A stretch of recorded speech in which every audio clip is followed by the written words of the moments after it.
Welcome back, everybody, and thank you for joining us here once again on Instagram. It's Wine Wednesday. Hey, everybody, I'm Christian Laroche, sales manager for Waldorf Wine Group here in British Columbia, and I'm so glad you could join us here once again on Instagram.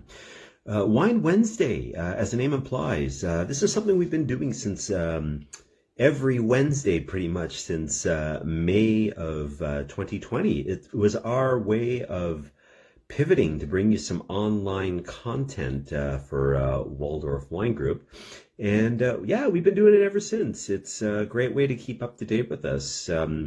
We look at wines that we're bringing into the market. We are looking at samples that we're thinking of bringing into the market. We talk about promos that are going on, events that we're hosting, visits from winemakers, export directors, and the like. And yeah, everything under the Waldorf Wine umbrella.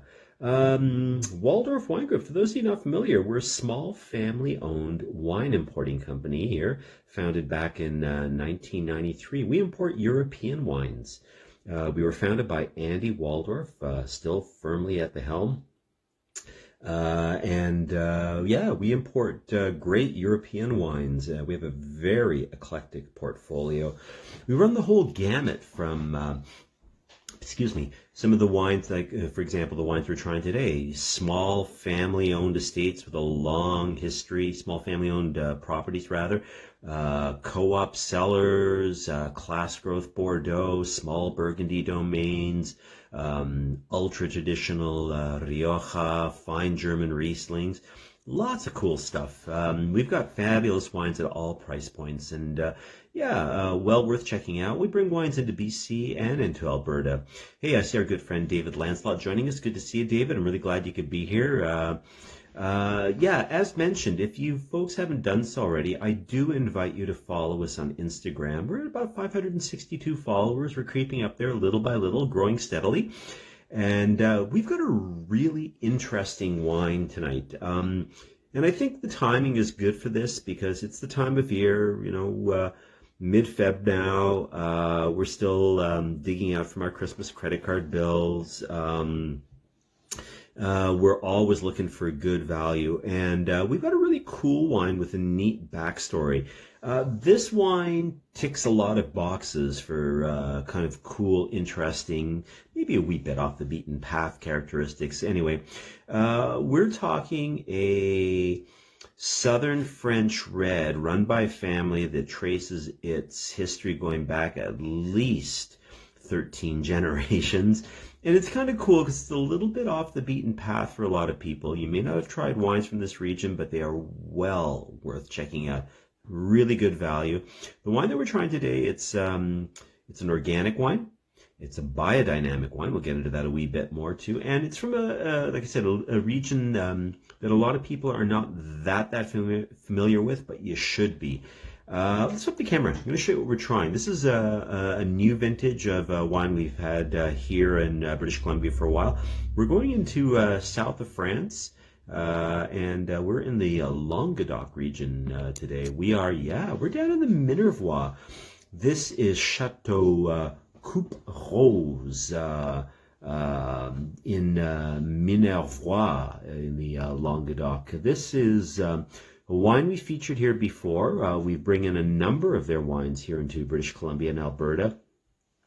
This is the latest vintage of La Bastide Minervois. This is an unoaked Minervois, all raised in tank, and it is a really great introduction into some of these wines. Really, really, really elegant Southern French reds. Flip the camera around once more. For those of you who drink a lot of wines from the Rhone region, Côte-du-Rhône Village, and some of the named villages, we're talking a little bit further southwest past, southwest of Avignon and Montpellier, down around Béziers and Narbonne. We'll bring this up on the Google Earth map a little bit later on, but it's a bit of a lateral transfer,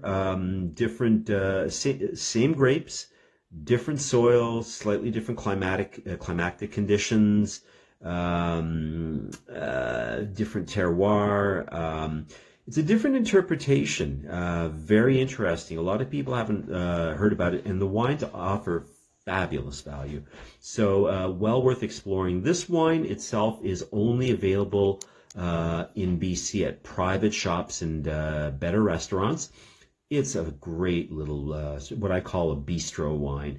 Unpretentious, but sure offers a lot of finesse and freshness. Very, very elegant, earthy, but good juicy acidity in behind it. Yeah, sort of the really interesting wine you can drink all year round. Also, lighter style wine. This wine is bottled unfined and unfiltered. It's probably weighs in around 13% alcohol. And this is mostly Carignan, half and half, I should say. Carignan, Grenache with just a little dollop of Syrah. This is one of those really versatile red wines that had we been in summertime out on the patio, this is sort of red wine that you can serve with a little bit of a chill to it, maybe, 10, 20 minutes in the fridge, freshen up the fruit and then serve it out on the patio.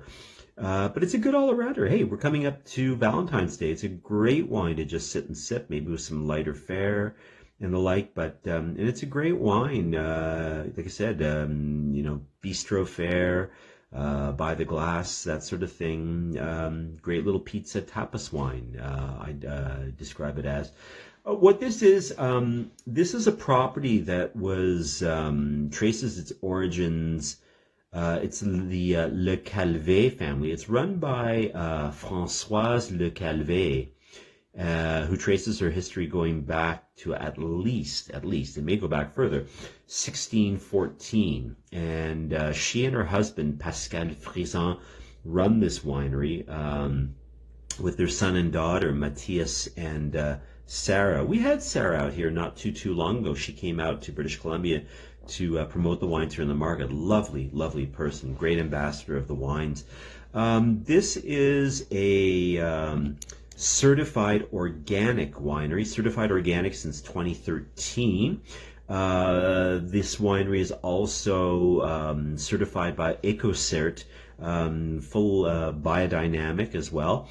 They also produce some natural wines as well too. And we'll get into that in a wee bit as well too, talking a little bit about the differences. What else can I tell you? The family started out years ago. They were actually tile makers, and they made some rosy pink tiles, hence the name Chateau Coupe Roses. We'll pull it up on the Google Earth map showing you where they're located. But right now we're bringing the Bastide Minervois in to private shops rather, and restaurants as a restricted speculative product in British Columbia. We also have their Frémillant Rosé, a very dark rosé. It looks a little bit like a Bandol rosé, and it's actually got a nice dollop of Mourvèdre in it. It's a beefy rosé.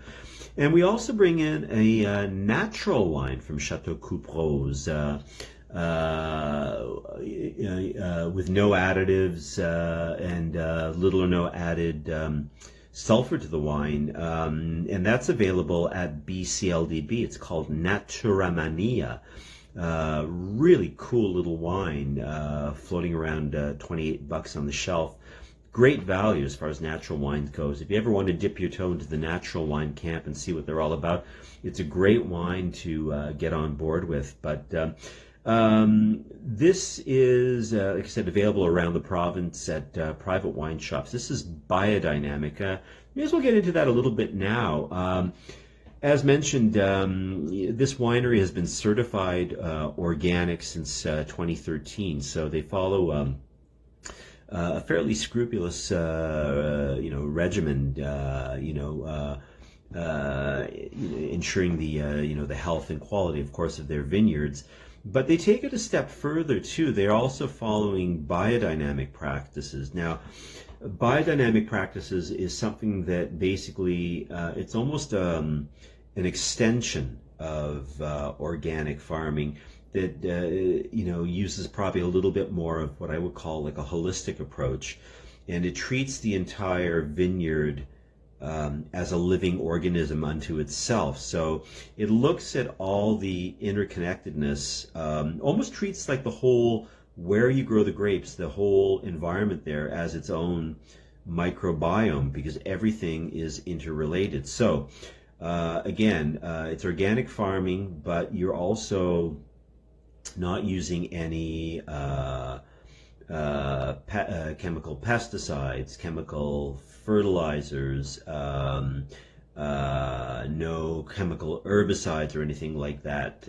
You're following the astral calendar for your vineyard practices. You're only fertilizing using natural fertilizers, burying it in the vineyard with cow horns,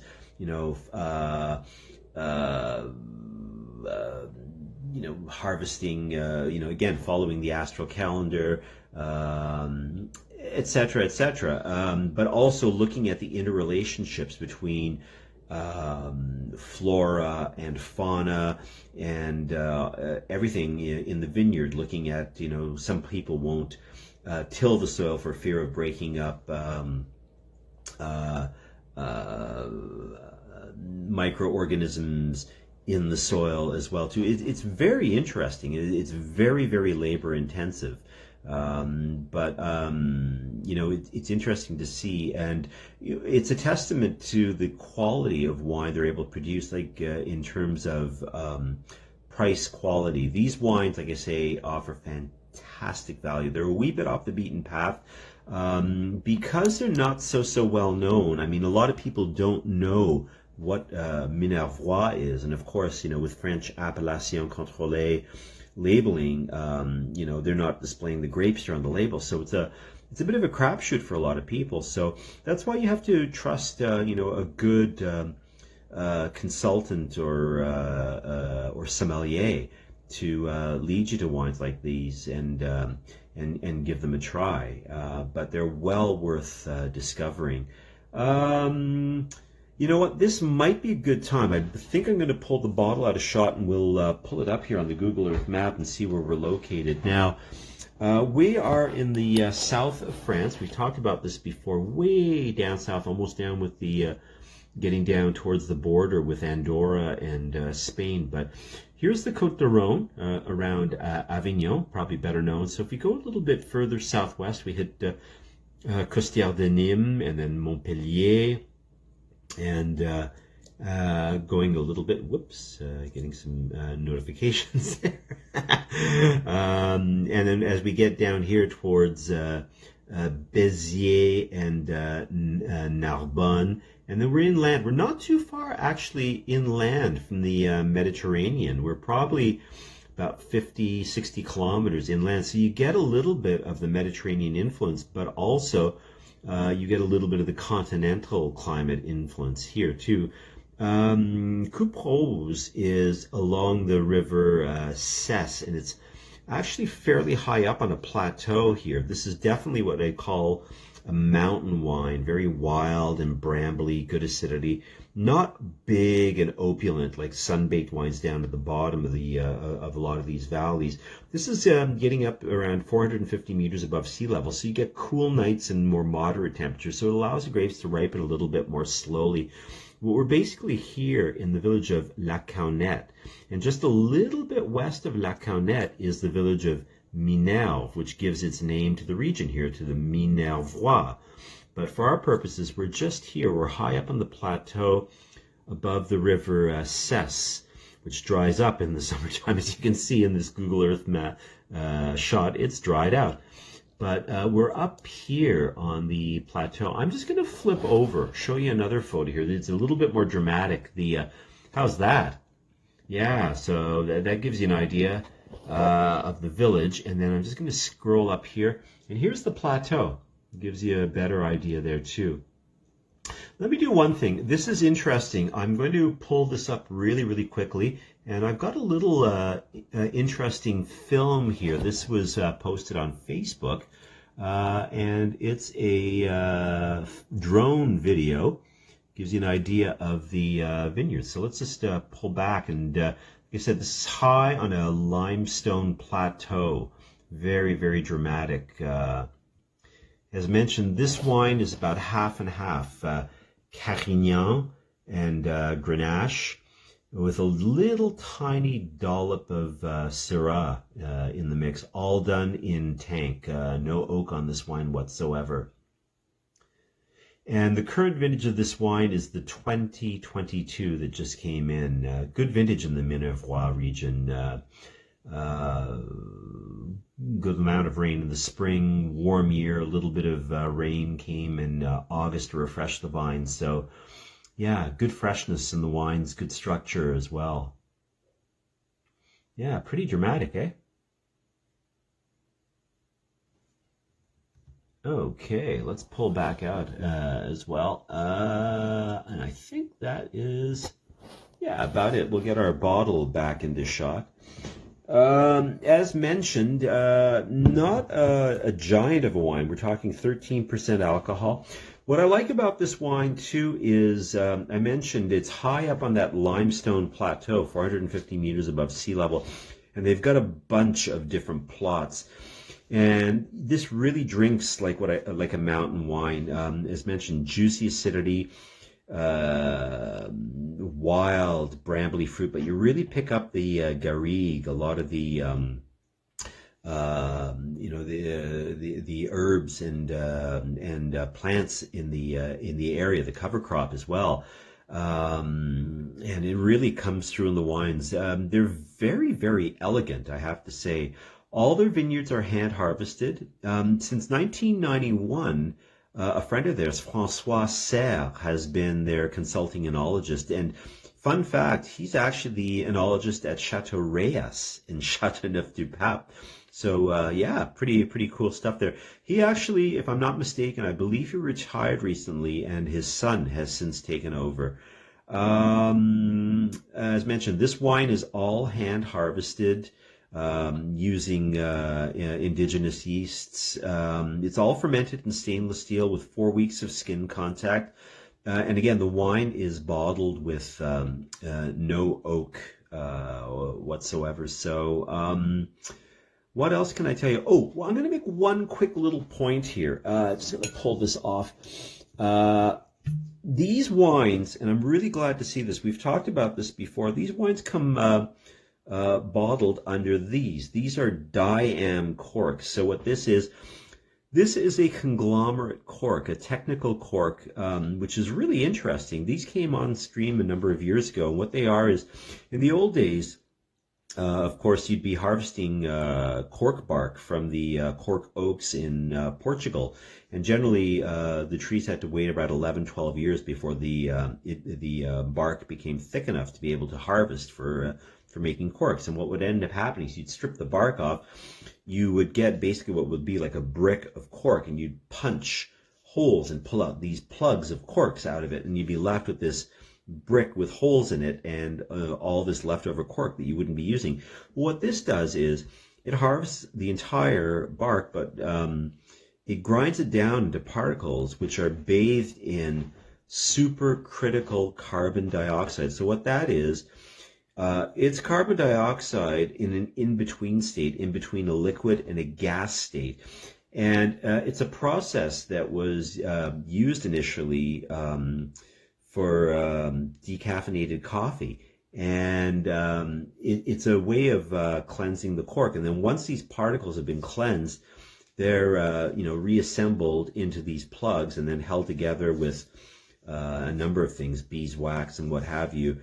But they're great. They really help to reduce the incidence of cork taint on the wine. So more and more of our producers are switching to them. We've got a number of them, Badia Coltibuono, Chateau Coupe Roses, and a few others as well, too. Chianetti out of Piedmonte in our portfolio. So it's great to see. I really like this. They're less wasteful, and they really help reduce the incidence of cork-tainted wines. So nice to see that. Added little bit of insurance on those wines. What else can I tell you? You know, this might be a good wine. Let's give the wine a try. 2022 vintage, drinking really well right now. As mentioned, this is a sort of wine that you can definitely serve a little on the cool side. Don't be afraid. You know, 15, 20 minutes in the fridge, freshen up the fruit a little bit. What I love about these wines, though, is that balance between earthiness and freshness. Now, the Carignan is going to give this a little bit more of a red berry note, probably leaning a little bit more towards sort of, say, the pomegranate. The Grenache, of course, is going to give us that red cherry and maybe a little bit more opulence. Syrah is going to give us probably just a little dollop of black olive. I find these wines a little bit more medicinal from time to time. I've had these in the past. Looking forward to seeing how this 2022 is showing. So we've got sort of a medium deep ruby, still fairly purpley pinky on the rim. So it's a young wine, that's for sure. I'm using my branded, this is my Riedel Vinum Chianti glass. We got this from a winery we used to represent in Spain. But I like the size of this. It's about a 14-ounce bowl, not too big. I hate those huge glasses that are like a fish bowl on a stick. I think this is a good all-arounder. So let's give the wine a swirl and a sniffy sniff. Woo! Deep, earthy, medicinal. I'm picking up some of those. It's almost like the embers from a fire, but also that red berry fruit. I'm definitely picking up that pomegranate and cherry for sure. And fresh herbs. Holy cow. Tarragon. Like a bit of bay leaf as well going on there too. Really, really interesting. But kind of tarry as well too. I'm really enjoying that. Let's give it a taste and see what we've got. Mmm. Mmm. Mmm.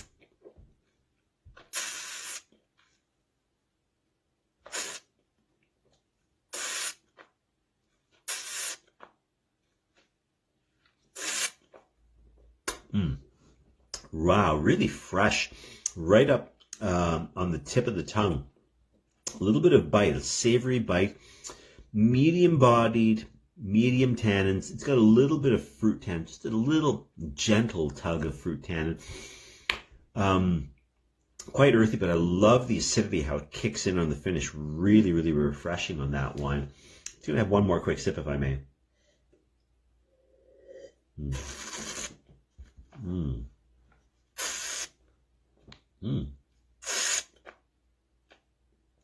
Mm. A little bit more red fruit on that mouthful, and a little bit peppery on the finish, that's for sure. Really super juicy, very, very, very elegant. That's a really interesting wine.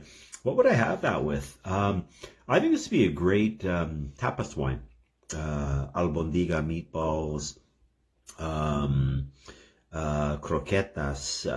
That'd be great with you know, a great pizza wine, pulled pork, charcuterie and cheese. This would be great too if maybe with something like merguez sausages and the like. Yeah, what have you. So we are in the Languedoc. We are trying a Biodynamic Minervois Chateau Coupe Roses La Bastide 2022. This is currently available here in British Columbia as a restricted speculative product. It's great value for what it is. Yeah, if you're interested in anything like this, feel free. You can DM me here or drop me a line at Christian@waldorfwine.com. And that's Christian, Christian, @waldorfwine.com. What else can I tell you? Yeah, we love bringing in wines like these. A little bit out of left field for some people. But you know, this is great stuff. We love selling this through private shops and restaurants where people can get behind them and, you know, maybe introduce their guests and their customers and maybe give them an epiphany or two, and take them off the, you know, take them out of their, you know, out of their comfort zone a little bit. And, you know, at these prices too, it's not that much of a gamble. So it's nice, you know, life's too short. It's nice to discover some great new wines. Oh, one thing I wanted to show you really quickly. Interesting. I didn't pull it up on the Google Earth map. Let's pop the bottle out of shot here really quickly. On the edge of La Caunette is the Coupe Roses winery itself. This is an old, it was a garage actually, and they converted it into their offices in the winery as well. And if you look at the building, it's all solar panels, which is kind of cool. Anyway, so yeah, they're just sort of on the on the southeast corner of the village itself. Very cool.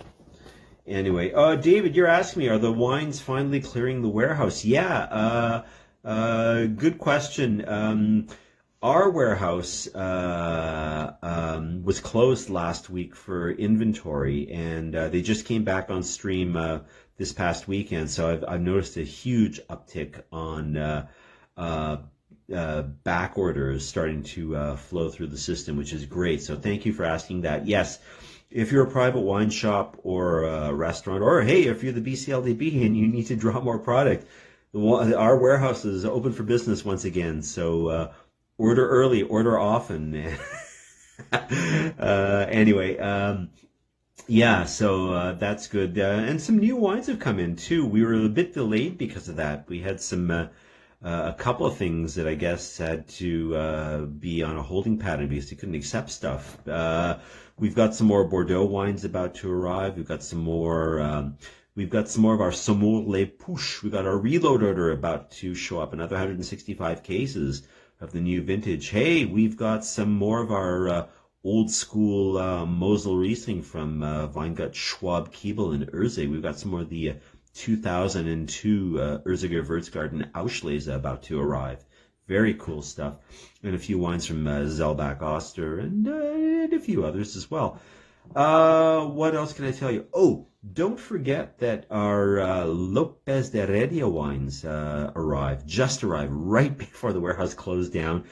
A lot of those wines are going out. They're moving quick. We're going to sell through those wines pretty quickly. If you are interested in any of those wines, Vigna Tondonia, Vigna Bosconia, Vigna Cubillo, we've got a few cases available. So reach out to me. I'll let you know what's available and how much, and we'll try to hook you up.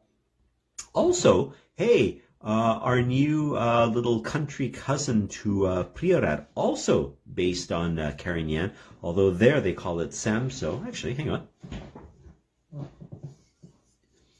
Sola Fred. Fred's back in town. This is a little Montsant wine, Holy Mountain. It's a bit of a down southwest of Barcelona, a more famous region. Priorat is circled by another DO called Montsant. It's kind of a bit of a donut region that surrounds it. And we bring in some wines from the Red Farm, Masreuch Winery, and fantastic wines. Great price quality. 95 points from Decanter Magazine. This is also a Spec product. I might do this one next week. It's a cool wine. We haven't had it in the market for a couple of years. They just switched up the packaging, and we're happy to have it back. It's moving quick. Holy cow. It's amazing what 95 points and this price point will do. But it's good juice, trust me. What else have we got? I think that's about it for this week. So, hey, if you have not done so already, I do invite you to follow us here on Instagram. We'd love to have you join us. We'll be back again next week. Thank you so much for being here. Always great to see you. Take care and bye for now.